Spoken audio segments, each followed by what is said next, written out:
वैश्विक अनिश्चितताओं, डिजिटल बदलाव और बदलते वित्तीय परिदृश्य के बीच भारतीय रिजर्व बैंक की भूमिका और भी महत्वपूर्ण हो गई है।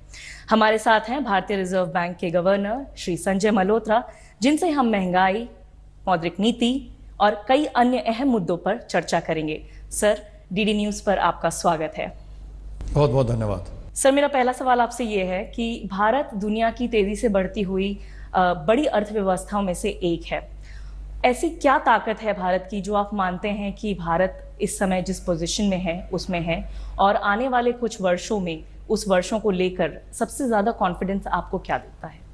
पश्चिम एशिया और विभिन्न अनिश्चितताएं जो पिछले हाल के समय में हमने देखी हैं, उसके बावजूद आपको मालूम है कि कई वर्षों से और पिछले वर्ष भी हमारी आर्थिक वृद्धि दर 7% से अधिक रही है। पिछले वर्ष 7.7% थी और इस वर्ष भी हमारा अनुमान है, जो हमने अपनी एमपीसी की आखिरी बैठक में हमने जब अनुमान दिया, तो इस वर्ष भी हमने अनुमान लगाया है कि 6.6%।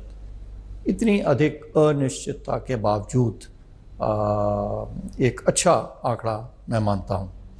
इसका कारण यही है कि हमारे जो मैक्रो इकोनॉमिक फंडामेंटल्स हैं वो बहुत सुदृढ़ हैं, बहुत मजबूत हैं। जो विभिन्न पॉलिसीज़, नीति, चाहे वो मौद्रिक नीति हो, मॉनेटरी पॉलिसी हो, चाहे वो वित्तीय फिस्कल नीति हो, औद्योगिक नीति हो, सभी नीतियाँ मजबूत हैं और उसकी वजह से ग्रोथ अच्छी है। मुद्रास्फीति भी नियंत्रण में है, हालांकि अभी थोड़ी बढ़ी हुई है जैसा कि आपको मालूम है, पर कुल मिलाकर के मैं समझता हूँ कि जो हमारी विभिन्न नीतियाँ रही हैं उसकी वजह से आज हम एक अच्छी स्थिति में हैं, जिससे हम प्रत्येक जो भी हमारे सामने खतरे हैं उनको हम अच्छे से उनका हम निपट सकते हैं।